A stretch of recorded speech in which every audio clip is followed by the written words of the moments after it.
Bonjour, je m'appelle Andrea et aujourd'hui on va voir les principaux vecteurs d'apprentissage de la langue française en tant que langue étrangère. Eh bien, la langue française, comme l'anglais, a le privilège d'être enseignée en tant que langue étrangère dans tous les pays du monde. Elle s'enseigne de manière intensive dans des systèmes éducatifs nationaux, publics et privés avec dispositifs bilingues et ils déterminent des évolutions dans l'apprentissage français dans différents contextes. C'est pourquoi, dans cette vidéo, on va parler des principaux moyens d'apprentissage de la langue française. Tout d'abord, on va commencer avec les états de lieu en suivant l'Institut français. Après les différents continents et les liens avec les Français, les évolutions et finalement quelques sites pour apprendre et enseigner le français. En ce qui concerne les apprenants, on observe que sur les 125 millions impliquent la langue française, dont la majorité se trouve en Afrique du Nord et au Moyen-Orient. En réalité, il se concentre en 6 pays, Algérie, Égypte, Maroc, Syrie, Mauritanie et Tunisie.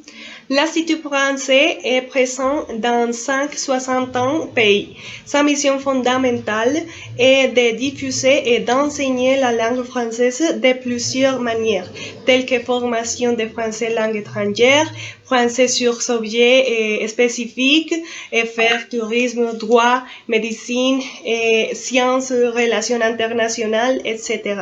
Aux préparations, aux certifications de langue, DALF propose pour cet institut par tout le monde.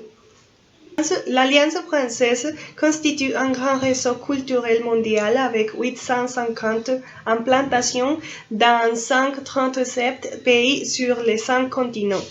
Chaque année, plusieurs de personnes apprennent et participent à des activités culturelles en France et dans les alliances françaises. La demande des Français se trouve partout. Chaque pays a des contextes spécifiques pour l'enseignement du français.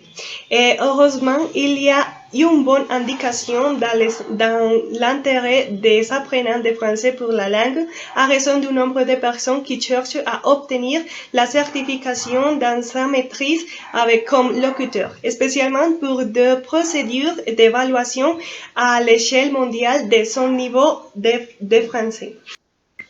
Les tests de connaissance du français qui valident un niveau de compétence à un moment donné.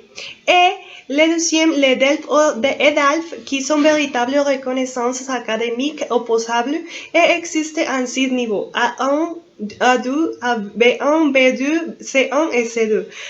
Heureusement, aujourd'hui, les technologies de l'information et de la communication offrent un nouveau mode d'apprentissage du français, de même des ressources pour les professeurs.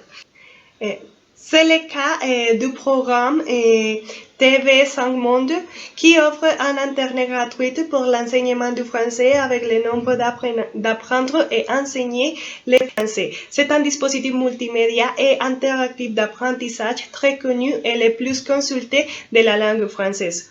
Un des objectifs de cette chaîne est de répondre aux besoins éducatifs des gouvernements membres de la francophonie et les autres opérateurs directs des sommets.